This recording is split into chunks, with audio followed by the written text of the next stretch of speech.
दंडकारण्य का प्रसंग है। तद्भव मोक्षगामी राम जिस भव में जो जीव साक्षात नारायण होने वाले हैं, अर्थात तीन खंड का अधिपति होने वाला है, ऐसे लक्ष्मण, और जो कुछ काल बाद रावण के साथ साथ मोक्ष को प्राप्त होंगे, उनके गणधर बनकर ऐसे सीता का जीव, तीनों आज दंडकारण्य में विचरण कर रहे हैं। इतने में एक झरना बह रहा है। झरने के पास आए हैं और वहां पर राम का लक्ष्य एक बक मतलब यूँ कहिए कि बगड़ा मराठी में बक के पास जाता है। और राम काफी देर से ऑब्जर्व कर रहे हैं उनका। वो लक्ष्मण को बुलाते हैं कुतूहल से और कहते हैं, पश्य लक्ष्मण पंपायाम बक परम धार्मिक। मैं आपको अर्थ भी बोलूंगा, लेकिन आप भाव को पकड़ने की कोशिश करना, अच्छा है वो। पश्य लक्ष्मण पंपायाम बक परम धार्मिक, क्षणे क्षणे पदम धत्ते जीव वध शंकया। क्या कह रहे हैं मालूम है? कह रहे हैं, लक्ष्मण लक्ष्मण इधर आओ, देखो ये बक कितना धार्मिक है। क्यों है सब धार्मिक? क्या है ऐसा धार्मिक उसमें? कह रहे हैं कि देखो वो कितना एक पैर पर खड़ा है और कितना सावधानी से पैर रख रहा है। पता है क्यों रख रहा है? कह रहे हैं कि कोई जीव मर न जाए, अपने पैर के नीचे कोई जीव आकर मर न जाए, इसलिए कितनी सावधानी से वर्त रहा है। ओके, देखो दृष्टिकोण। मैं ये नहीं कह रहा कौन सही है क्या सही है, लेकिन एक क्रिया को देखने की दृष्टिकोण देखो। तो राम कह रहे हैं कि लक्ष्मण देखो कितना धार्मिक है ये बका। देखो इस प्रसंग से हमको क्या सीखने के लिए?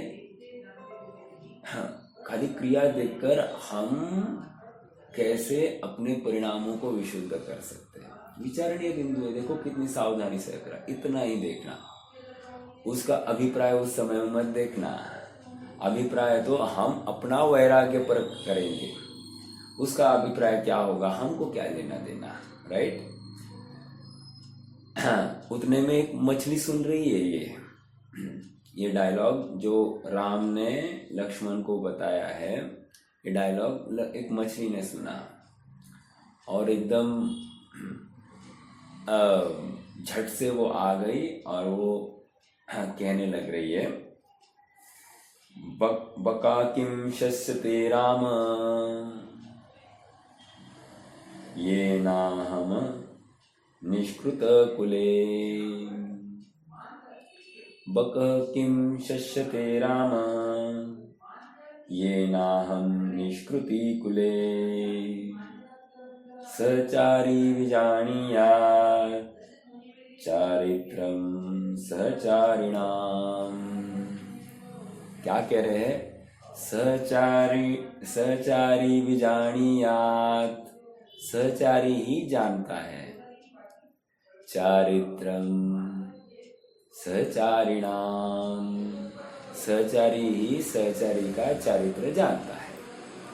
इसलिए तुम आज इस बका की इस एक्शन को देखकर मत इतनी उसके गुण गाओ, क्योंकि इस बक ने हम मछलियों के कुल नष्ट किए हैं।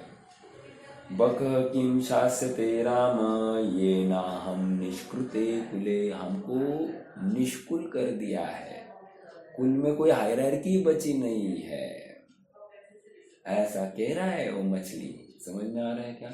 इसलिए तुम उसकी क्रिया की ओर मत जाओ, उसके अभिप्राय को टटोलो। अभिप्राय बहुत बड़ा हमारे पास उपलब्ध एक साधन है जिसके माध्यम से हम स्वयं को व्यवस्थित कर सके। क्रियाओं को सुधारने की आवश्यकता नहीं है, अभिप्राय सुधरे बिना क्रियाओं को कोई वैल्यू नहीं। इसका मतलब क्रियाएं करनी या नहीं करनी इस द्वंद्व में मैं नहीं जाऊंगा, मैं इसी पक्ष की ओर खड़ा हूँ कि अभिप्राय कितना महत्व रखता है। मोक्ष मार्ग में द्रव्यलिंग का वेटेज कितना है और भावलिंग का वेटेज कितना है, ये तो अपने आप में संशोधन का विषय है कि द्रव्यलिंग कितना मायने रखता है, भावलिंग कितना मायने रखता है, ये संशोधन का विषय है। लेकिन कथन में, हमारी मान्यता में वो संधि यथार्थ होनी चाहिए, अर्थात द्रव्यलिंग और भावलिंग की यथार्थ संधि होनी चाहिए। समझ में आ रहा है क्या? जिसको संधि बिठाने नहीं आती है उसको मोक्ष मार्ग ही नहीं समझा, और जिसको संधि बिठाने आ गई उसको मोक्ष मार्ग ही समझ में नहीं आया, वो ही मोक्ष मार्ग में चल रहा है। समझ में आया क्या?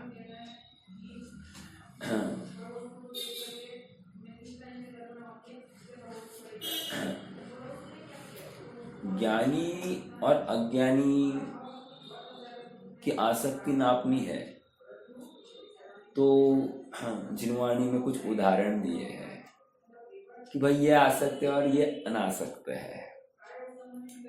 मैं आपको पुरुषार्थ सिद्धि उपाय में ले जाऊंगा। अभी पुरुषार्थ सिद्धि उपाय में आचार्य देव ने एक प्रसंग खड़ा किया है। वे कह रहे कि देखो ये एक बिल्ली है, देखो ये एक हिरण है, गौर से देखो दोनों क्या कर रहे हैं। दोनों अपना अपना यथा योग्य भोजन कर रहे हैं। मैं ये गलत है ये सही है ये मैं नहीं कर रहा हूँ। अभी क्रियाओं को देखो, क्रियाओं, अभी मात्र क्रिया देखनी है। दोनों भोजन कर रहे हैं। भोजन कैसे कर रहे हैं? दोनों आसक्ति पूर्वक कर रहे हैं। ठीक है, अर्थात ये घास ही मेरा जीवन है ऐसा जानकर वो हिरण चल रहा है, और ये चूहा ही मेरा जीवन है ऐसा जानकर वो बिल्ली प्रवृत्ति कर रही है। दोनों आसक्ति पूर्वक। अभी तो हमको मूल बात क्या करनी है? आसक्ति अनासक्ति। लेकिन अचानक एक धोखे की आहट आ गई, दोनों को आ गई, तो हिरण क्या करेगा? हिरण अपना मुंह का जो कवल है उसको भी छोड़कर गजों दूर खड़ा मिलेगा। और बिल्ली को धोखे की आहट छोड़ो, धोखा सामने क्या उसको डंडे से मारा जाए तो भी अपने भक्ष को छोड़ेगी नहीं। आसक्ति अनासक्ति। उदाहरण ज्यादा, अभी मान लो हिरण मिथ्या दृष्टि हो, ऐसा कोई प्रश्न करे, उसमें बाल की खाल नहीं निकालना। इसमें से इतनी ही देखना कि हम आसक्त जीव और अनासक्त जीव, मतलब मान लो भोजन करने की भी कितनी आसक्ति है, इससे मेरा जीवन है, मैं ये छोड़ नहीं सकता। आज ये क्यों नहीं बना, आज इसके बिना मेरा चल नहीं सकता। ऐसे बहुत सारे प्रसंग बनते हैं। तो यहाँ पर कह रहे हैं आसक्ति और अनासक्ति। अज्ञानी अनासक्त, सॉरी, अज्ञानी आसक्त है और ज्ञानी अनासक्त है। अपने आत्म तत्व की प्राप्ति के लिए वो निरंतर प्रयासरत है और अज्ञानी शरीर माध्यम खलु धर्म साधनम ऐसा जानकर शरीर को पुष्ट कर रहा है। क्या रहा है? नहीं, शरीर स्वस्थ तो मैं अध्यात्म कर पाऊंगा, शरीर स्वस्थ तो मैं अपना ध्यान धारणा कर पाऊंगा, शरीर स्वस्थ तो शरीर की दुहाई देता है। और आश्चर्य, ये आत्मा से तो वंचित है। आसक्ति समझ में आ रहा है? हमको गंभीरता से विचार करना कि हम कहाँ खड़े हैं, हम क्या चाह रहे हैं, अपना जीवन कहाँ पर स्वाहा हो रहा है। जीवन में आकुलता के प्रसंगों में या विशिष्ट प्रसंगों में हम आसक्त है या अनासक्त है, ये अपने आप से प्रश्न करना और अपने परिणामों को टटोलना। समझ में आ रहा है क्या? दूसरा कोई भी टटोलने में समर्थ नहीं है। एक तो केवल ज्ञान और एक हम स्वयं। चलिए एक ऐसा ही उदाहरण अपन हमेशा खड़ा करते हैं। उदाहरण ऐसा है कि एक जंगल का ही प्रसंग है। एक शिकारी है, सामने एक शेर है। शिकारी ने गोली चलाने की क्रिया की है और वहां सामने जाकर देखो, अगले क्षण में वहां पर शेर मरा हुआ दिखाई दे रहा है। समझ में आ रहा है क्या? लेकिन सुनिए, शिकारी ने जो ट्रिगर दबाया है, जो हाथ की हलन चलन की है, जो आंखों से निशाना निश्चित किया है, इन सब क्रियाओं से शिकारी को 1% भी, 1% छोड़िए, 0.001% भी बंधन नहीं है इस क्रियाओं से। तो शिकारी को बंध हुआ है, लेकिन शिकारी को जो बंध हुआ है वो अपने विकारी भाव से। मैं किसी को मार सकता हूँ या मैं किसी को जिला सकता हूँ, ये दोनों बातें लेना। जिला सकता हूँ की भी भावना लेना। अपन मात्र मारने की बात लेते हैं। मैं किसी को बचा सकता हूँ, इस मान्यता को लेकर भी बंद है, क्योंकि वो मिथ्यात्व है। समझ में आ रहा है क्या? आचार्य देव की भाषा समझिए, वाणी समझिए, वो क्या कहना चाह रहे हैं। हम अपने अभिप्राय को कैसे सुधारेंगे? देखो, मारने की बात को सब बुरा कहेंगे, बचाने की बात को कौन बुरा कहता है? और यहाँ कह रहे कि बचाने का भाव भी अपराध है, वो भी मिथ्यात्व है। ओ माय गॉड, भाव हाँ, उस भाव में ये इसका जो होना है सो होगा, ऐसी जो बात है, मान्यता में कुछ भी फर्क नहीं पड़ता है, वो अलग बात है। बट मैं स्थूल रूप से बात रख रहा हूं। तो क्या कह रहा था मैं? ये जो मर गया है, वो शेर जो मरा है, शेर को मरने की क्रिया से कोई बंध नहीं। शेर को अपने परिणामों को लेकर मर गया है। समझ में आ रहा है क्या? अपने परिणामों को लेकर। और यहाँ पर शिकारी को जो बंद हुआ है, वो उसके अपने परिणामों को लेकर। बंद दो जगह पर हुए हैं, लेकिन दोनों जगह पर क्रियाओं से किसी को बंद नहीं हुआ है। ओके, फिर से अभिप्राय का मोक्ष मार्ग में अनन्य साधारण महत्व है। अभिप्राय समझे बिना, अभिप्राय सुधरे बिना मोक्ष मार्ग हमारा खड़ा रहता ही नहीं है। समझ में आ रहा है क्या? मोक्ष महल की प्रथम सीढ़ी, या बिन ज्ञान चरिता सम्यक त्वन लहे। क्या है वो? मोक्ष महल की प्रथम सीढ़ी या बिन ज्ञान चरिता सम्यक त्वन लहे सुदर्शन धारो भव्य पवित्रा। भव्य तुम पवित्रा को धारण करो, यथार्थ पवित्रा को धारण करो, अर्थात अपने परिणाम पवित्र करो या अपना पैतरा यथार्थ करो, अभिप्राय को यथार्थ करो। समझ में आ रहा है? कितनी सीख हमको दी जा रही है एकदम शॉर्ट में। इसकी महिमा कदाचित आपको नहीं आ रही होगी, लेकिन हमको यहाँ पर समझना है कि हमारा हित अपने अभिप्राय की यथार्थता में है। अभिप्राय को समझे बिना, अभिप्राय की भूल दूर किए बिना अपना काम होगा नहीं। इसलिए मैं बारंबार कह रहा हूँ कि द्रव्यलिंग का कितना महत्व है और भावलिंगत्व का कितना महत्व है। ये कौन आंक सकता है? एक मोक्ष मार्ग ही आंक सकता है, अन्य कोई भी नहीं। हाँ जी।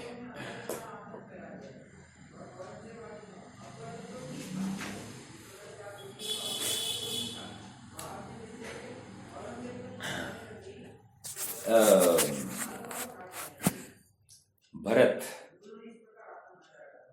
और उसकी 96,000 पत्नियां, रानियां को पत्नियां कहने में थोड़ा सा कम लगता है। 96,000 के दिलो दिमाग में कौन बसता है? हर एक का दिल खोलकर देखो तो उसमें भरत का चित्र दिखाई दे रहा है। और भरत के दिल में कौन बसता है? एक अपना आत्मा बसता है, अभिप्राय। समझ में आ रहा है क्या? 96,000 में से एक भी नहीं, और एक मात्र अपना आत्मा बरसता विराजता है। फिर से अभिप्राय का महत्व अनन्य साधारण है। आइए आज हमको थोड़ा सा और आगे बढ़ना है, द्रव्यलिंग और भावलिंग की ये गाथा को जरा समझना है। गाथा युगल पृष्ठ क्रमांक 24 पर है, 205 और 206। सर तुमचा माइक चालू आहे, माइक जरा म्यूट कराल तर चांगलं होईल।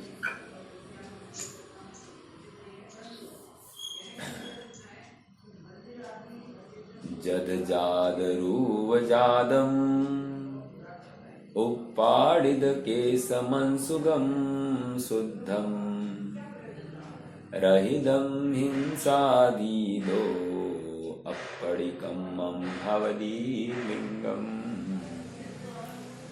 मुच्चारंभ विजुत्तम जुत्तम उवोगजोग शुद्धिम लिंगम न परावेक्षम अपण भव कारणम जीर्णम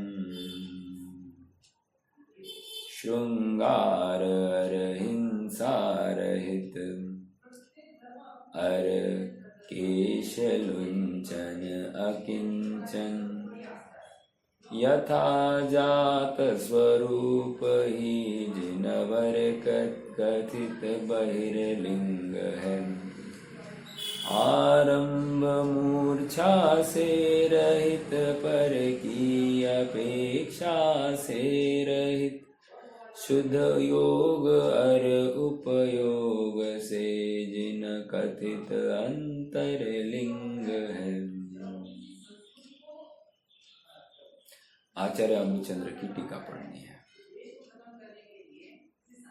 नीचे आइए, लास्ट पैराग्राफ देखो। यथोक्त क्रम से जो स्वयं यथाजात रूपधर हुए हैं, उनके अन्यथा जात रूप धरपने के कारणभूत मोह राग द्वेषादि भावों का अभाव होता ही है, और उनके अभाव के कारण जो कि उनके सद्भाव में होते हैं, ऐसे वस्त्राभूषण का कारण, सिर और दाढ़ी मूंछों के बालों का रक्षण, परिग्रह का होना, सावध्य योग से युक्त होना, शारीरिक संस्कार श्रृंगार का करना, इन पांचों का अभाव भी होता ही है। इस कारण जन्म के समय जैसा नग्न रूप है, सिर और दाढ़ी मूछ के बालों का लुंचन, शुद्धत्व अर्थात अपरिग्रह रूप दशा, हिंसादि पापों से रहितपना और शारीरिक श्रृंगार का अभाव भी होता ही है, इसलिए यह बहिर्लिंग है। यहाँ पर पहले बहिर्लिंग को डिफाइन किया जा रहा है। देखिए और एक बात कहूँ, यहाँ पर बहिर्लिंग दिखा रहे हैं, समझना क्या है, अंतरंग परिणति समझना है। मेरे ख्याल से 53वां छंद है रत्नकरण श्रावकाचार में, परिणाम विशुद्धये तदपि कार्य, यह 47वां होगा, दो में से एक होगा। चारित्र जो अंगीकार किया गया है, अर्थात वो क्रियाओं में जो प्रवृत्ति है, उसके पीछे का अभिप्राय परिणाम विशुद्धये तदपि कार्य, अर्थात परिणामों की विशुद्धि की अपेक्षा है। क्रियाएं कैसे पल रही है, कितनी पल रही है, इसका ज्यादा बल नहीं है, परिणाम कैसे है इसके ऊपर बल है। समझ में आ रहा है क्या? परिणाम ही बिगड़े हैं और क्रियाएं सुधारने का निरंतर प्रयास, ओ क्रियाएं सुधरनी चाहिए, क्रियाएं सुधरनी चाहिए, तो क्या कह रहे हैं यहाँ पर? गलत। परिणाम सुधरे बिना क्रियाओं के सुधार में कोई वैल्यू नहीं है। अब कल रोहित भैया भी पूछ रहे थे ना, सब संक्लेश होते हैं, रात में पानी नहीं पिएंगे तो क्या करना, पीना कि नहीं पीना? आप मेरे से क्या अपेक्षा रखते हैं? मैं जिनवानी की बात कहूँगा ना, पहले तो रात में पानी पीने का भाव जैनी को आता ही नहीं। वैसे कितने जनों ने वो छंद देखने की कोशिश की? किसी को याद है? चत्वारी नरकद्वारम,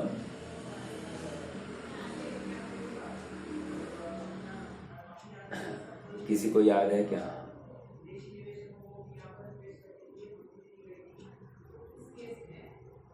एक मिनट, मैं आपके सामने थोड़ा सा पेश करूँ तो है।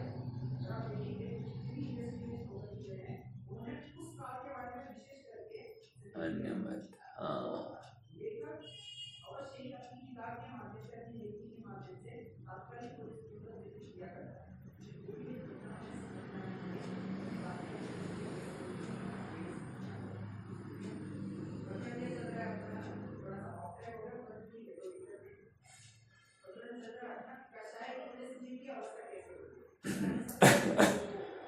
नहीं मिल रहा है।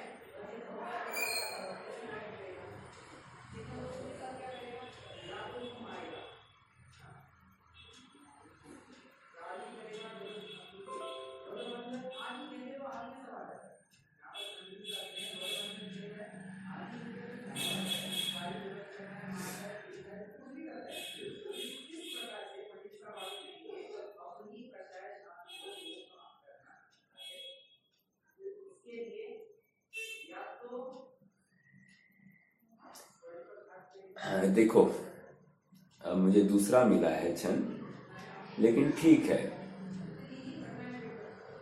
देखो, चातुर्मासे तु संप्राप्ते रात्रि भोज्यं करोति यः, तस्य शुद्धिर्न विद्येत चंद्रायंशतैरपि।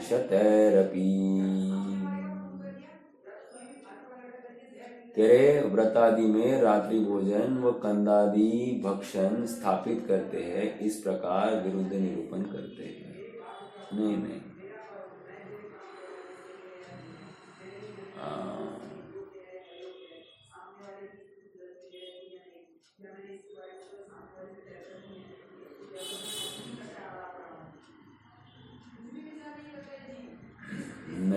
ये अलग है तो कुछ छंद, लेकिन चत्वारी नरक द्वारम आप ढूंढ सकते हैं, वहां पर मिल जाएगा। मनुस्मृति का ही है शायद वो।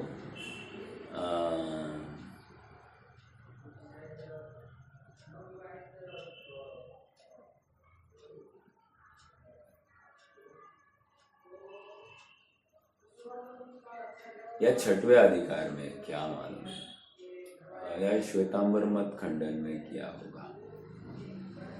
जब उनके यहाँ तो खंडन किया तो हमारे यहाँ तो हुआ ही, ऐसा कुछ के रूप में आ सकता है।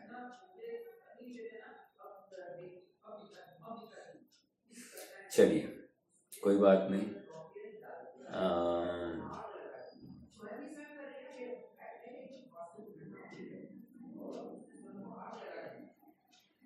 आइए क्या कह रहे हैं अभी देखो, महत्वपूर्ण बातें लेते चलिए।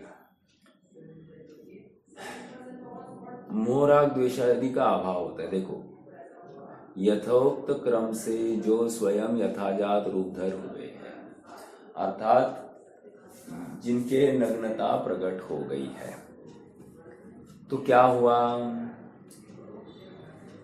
उनके अन्यथा जात रूपधर पने के कारणभूत, अन्यथा जात रूपधर मतलब क्या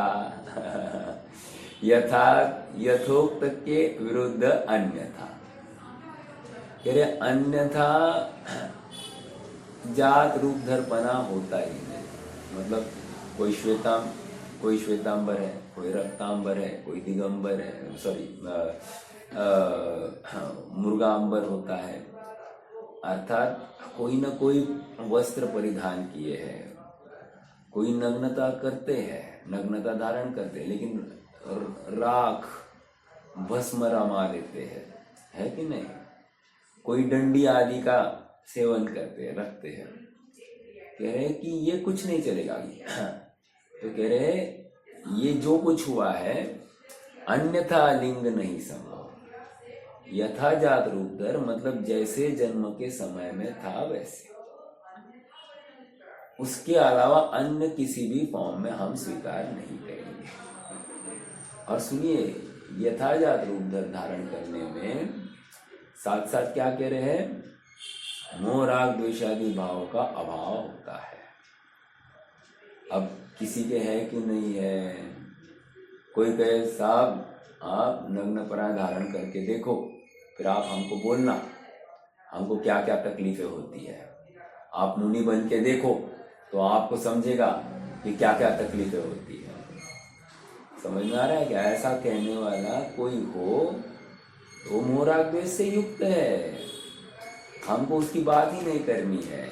हम ये हमारे मोक्ष मार्ग में हमारी परिणति कैसी हो इसकी चर्चा कर रहे हैं। हाँ, वस्त्राभूषण का धारण, सिर दाढ़ी मूंछों के बालों का रक्षण। वस्त्र कौन धारण करना चाहेगा, आभूषण कौन पहनना चाहेगा, जिसको उनमें वैल्यू दिखती हो। ऐसे वस्त्र जिसको ठंड लगती हो वही तो वस्त्र पहनेगा। आभूषण कौन पहनेगा, जो स्वयं को श्रृंगारित होता मानता हो आभूषणों से, वही आभूषणों की वांछा करेगा। जिसको आभूषण श्रृंगार का कारण नहीं भाषित होता है उसकी तरफ देखता भी नहीं है। समझ में आ रहा है। वस्त्राभूषण को धारण, सिर और दाढ़ी मूंछों के बालों का रक्षण। अपना एक हाथ बाल सफेद हो जाए, बाल झड़ने लग जाए, हमको क्या लगता है, ओ अब कैसे होगा, ये हो रहा है वो हो रहा है। हमको खेद होता है कि नहीं, सफेद बालों को काला करने का भाव होता है कि नहीं। कह रहे हैं ये सब इनसे अपना श्रृंगार अनुभवते हैं हम, ऐसा मुनि अवस्था में संभव नहीं। यथाजात रूपधर अर्थात वहां पर यत किंचित तन से जिसका ऐक्य नहीं है, सुततीय मित्रों से कैसे। कितनी बड़ी बात है ना, जिसका शरीर से एकत्व नहीं, बाकी किसी से एकत्व नहीं, और जिसका एक शरीर से एकत्व है उसका सबसे एकत्व है, उसको सब कुछ चाहिए। एक कथा भी आती है, एक लंगोट के पीछे संसार खड़ा हुआ। जैसे एक लंगोट धारी था और एक दिन उसकी लंगोट खराब हो गई, तो उसने उसको सुखाने की चेष्टा करी। तो उसमें क्या हुआ कि कोई चूहा आया और उसको खाकर चला गया। तो उसको लगा कि अरे इस चूहे की वजह से अब मेरी लंगोट नहीं है, तो मुझे क्या करना चाहिए, मुझे अब एक बिल्ली को पालना चाहिए। बिल्ली क्या करेगी, चूहे से मेरी लंगोट की रक्षा करेगी। अब बिल्ली आ गई, अब बिल्ली को दूध चाहिए खिलाने पिलाने के लिए, तो फिर अब दूध के लिए क्या रह गया, गाय चाहिए।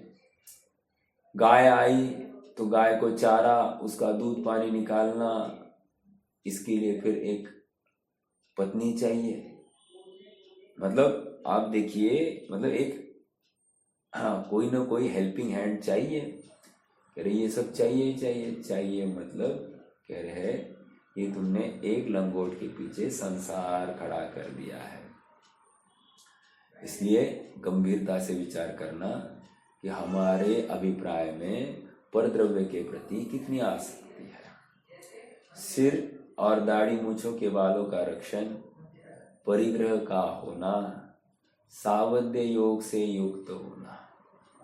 सावध्य योग से युक्त होना मतलब क्या, कौन बताएगा? सावध्य योग का अर्थ क्या लेंगे? हाँ, राइट, सावध्य योग से युक्त होना। देखो यहाँ पर मात्र क्रिया की तरफ ध्यान नहीं दे रहे, योग कह रहे हैं, योग। और योग हमेशा भाव के साथ जुड़ा है, मतलब विशेष रूप से उसको भाव के साथ जोड़ना। समरंभ समारंभ आरंभ, कृत कारिता अनुमोदन।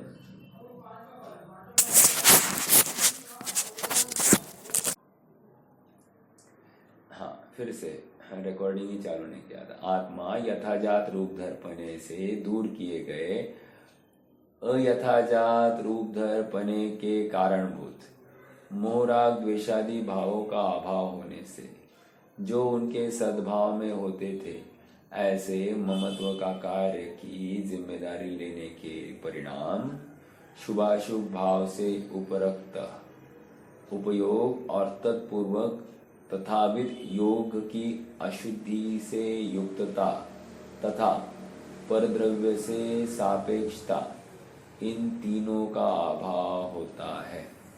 इसलिए इस आत्मा के मूर्छा और आरंभ से रहितता, उपयोग और योग की शुद्धता, पर की अपेक्षा से रहितता होती ही है। इसलिए यह अंतरंग लिंग है। क्या आगे बात? ममत्व और कार्य की जिम्मेदारी लेने का परिणाम। हाँ, क्या कह रहे हैं? मतलब मान लो अपना परद्रव्य में ममत्व हो गया तो उसकी जिम्मेदारी लेता ही लेता है। अगर नहीं ले तो छल कर रहा है, झूठ है, चोरी है।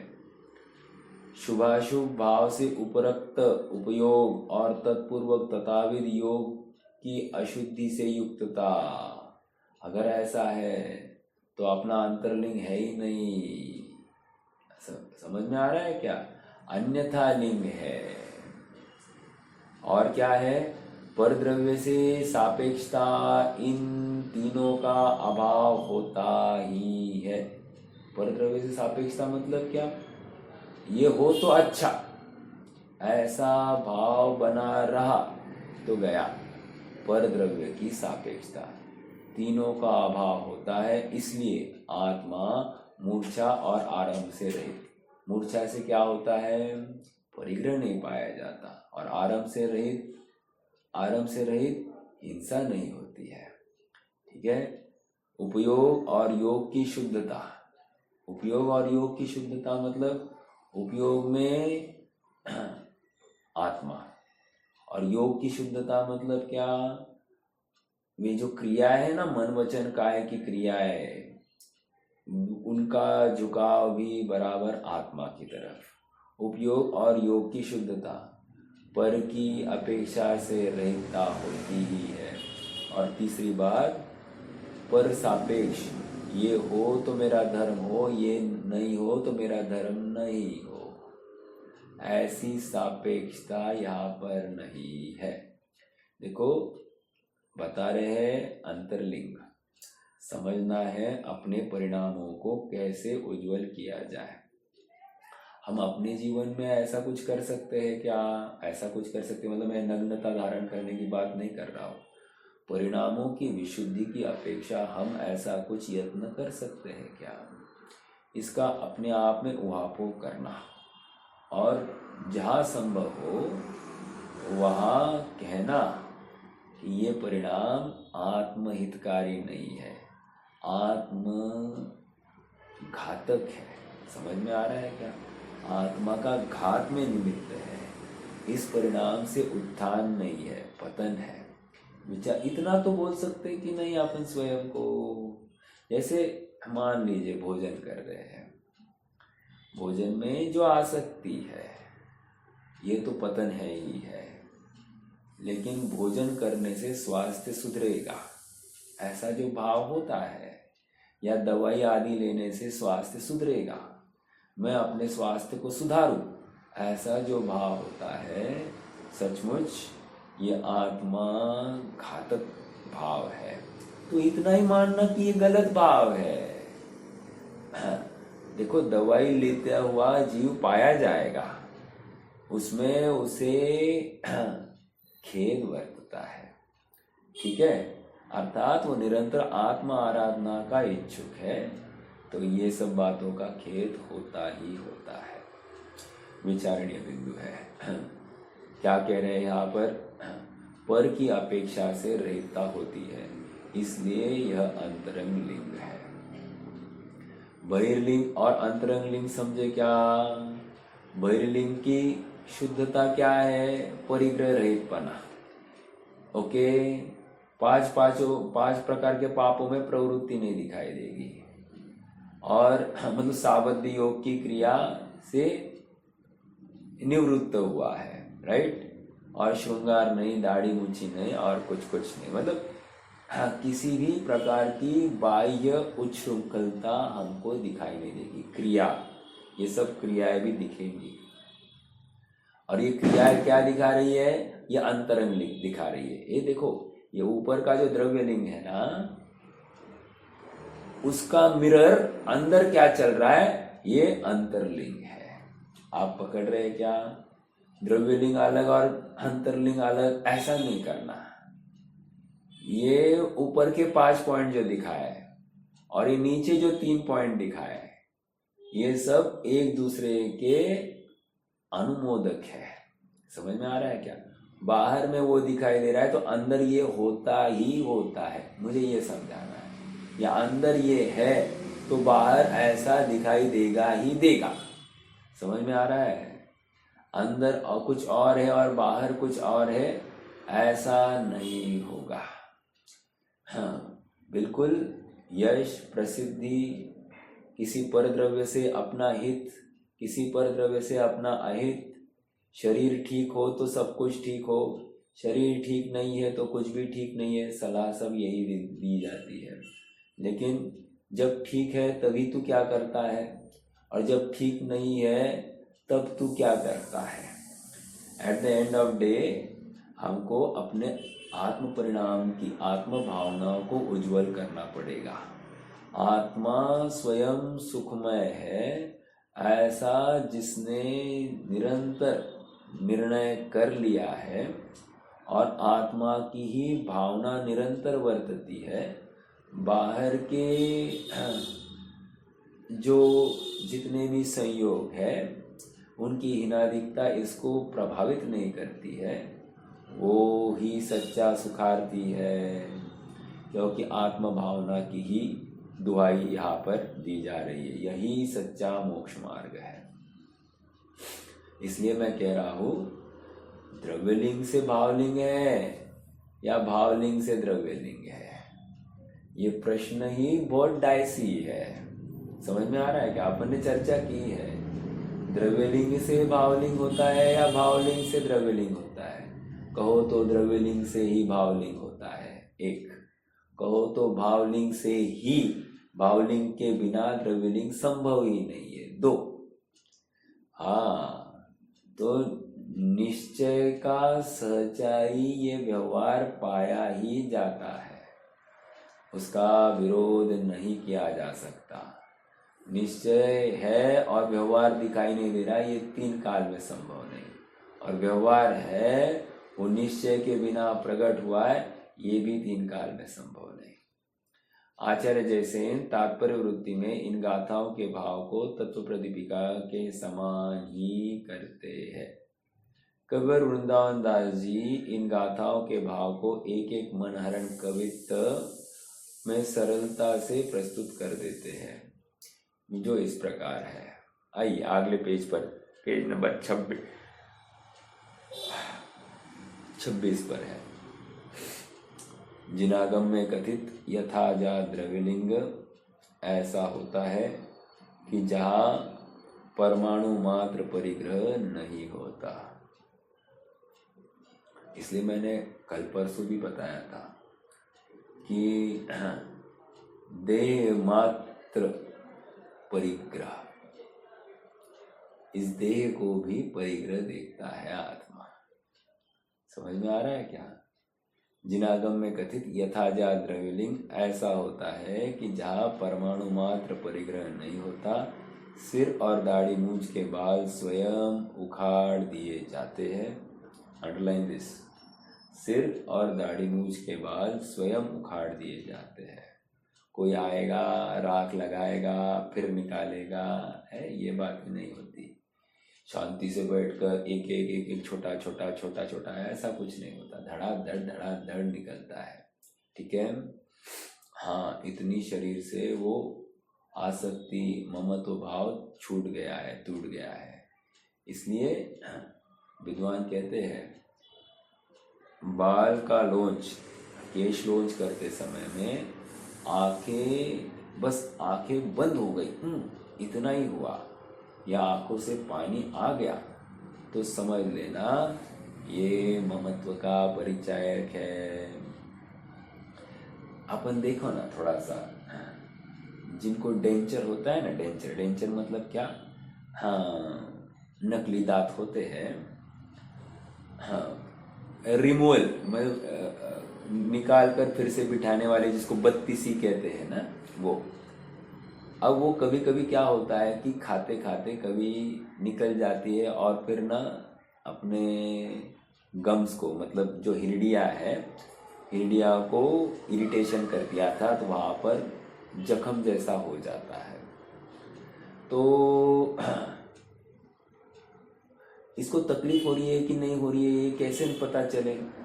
इतना ही करना, जब पहन रहे हैं ना, उस समय में आंखों का क्या रिएक्शन है, आंखों में रिएक्शन दे। तो देखो, आप कभी भी किसी डॉक्टर के पास जाना, वो आपको कितना दर्द हो रहा है अंदर, उसका मापन नहीं है उसको, लेकिन दर्द हो रहा है कि नहीं है ये कैसे देखेगा वो मात्र आपने आंखों को कैसे मिचकाया उसके ऊपर वो निश्चित करेगा कि ये ग्रसित है या नहीं है।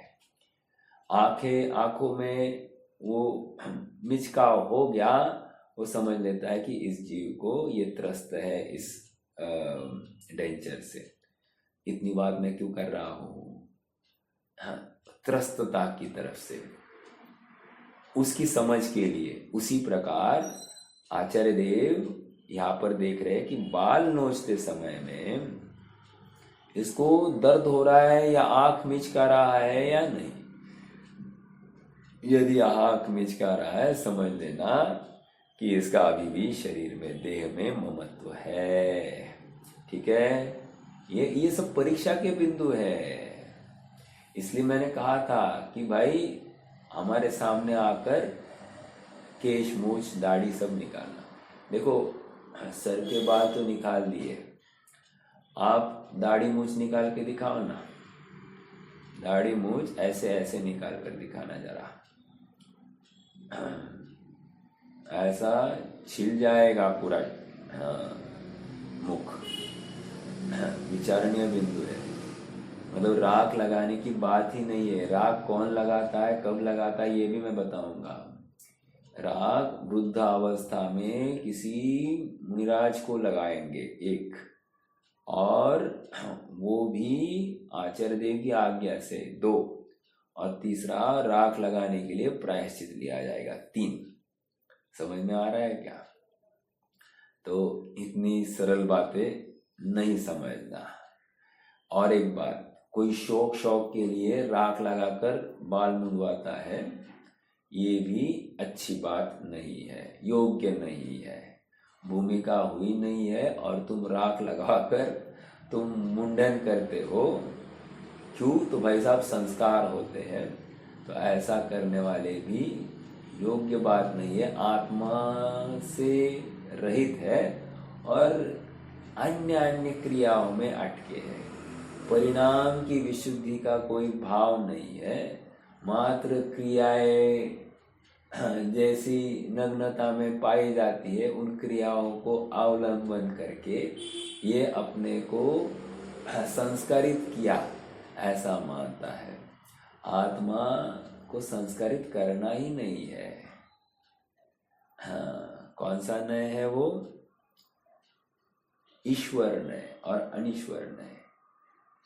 ईश्वर नय से संस्कारित करना पड़ता है, और अनीश्वर नय से इसको संस्कारित नहीं करना पड़ता है। उदाहरण क्या दिया है मालूम है आपको? संस्कारित करने के लिए कह रहे हैं नुकीले बाण के समान संस्कारित करना पड़ता है आत्मा को, और अनीश्वर नय से कह रहे हैं कि संस्कार नहीं करना है। क्यों? ये ऑलरेडी संस्कारित है। कैसे? जैसे कांटे की नोक के समान। किसने उसको इतना चुभने जैसा, इतना पॉइंटेड बनाया है? स्वयं है, वो संस्कारित है, स्वभाव से है। ऐसे ही अपने आत्मा को संस्कारित करने की आवश्यकता है। दोनों पक्ष है, इसलिए कह रहा हूं, निश्चय पक्ष भी खड़ा है, व्यवहार पक्ष भी खड़ा है। दोनों का बैलेंस, स्याद्वाद शैली का प्रयोग करके इस विषय को समझना। कौन सा सही है ये आप पूछोगे तो हम कहेंगे ये भी सही है, ये भी सही है। हाँ, लेकिन व्यवहार जब भी अवलंबन हो रहा है, उस समय में भावना वहां पर निश्चयात्मक भावना रहती ही रहती है। अगर निश्चय की भावना नहीं है और व्यवहार का पालन हो रहा है तो कोई वैल्यू नहीं है। आत्मख्याति कलश की तीसरा कलश, मम परम विशुद्धि। हे प्रभु, मुझे परम विशुद्धि की प्राप्ति हो। एक ये प्रवचन सार की 5वीं गाथा, वहां पर क्या कह रहे हैं? जत्तो निर्वाण संपत्ति। समझ में आ रहा है क्या? मैं निर्वाण रूप संपत्ति की प्राप्ति करूं, ये भावनाएं हैं। आप देखो तो सही, ज्ञानियों ने क्या भावनाएं भाई है, और हमारे प्रवृत्ति में क्या भावनाएं खड़ी है। विचारणीय बिंदु है। इतने से 2 पंक्तियां पढ़ते हैं और फिर रुक जाएंगे। जिनवानी के मंथन पूर्वक शुद्ध निर्ग्रंथ अर्थात नग्न दिगंबर दशा ग्रहण की जाती है, जिसमें हिंसादि 5 पाप रंच मात्र भी नहीं होते। तीनों योगों को भी पूरी सावधानी पूर्वक निर्वाह किया जाता है। स्वभावतः अशुचि इस देह को संभारने अर्थात श्रृंगार करने की क्रिया भी नहीं होती। समझ में आ रहा है? अपन रुक जाते हैं आज के लिए। कोई प्रश्न है तो रख सकते हैं, कल और पढ़ाएंगे विषय।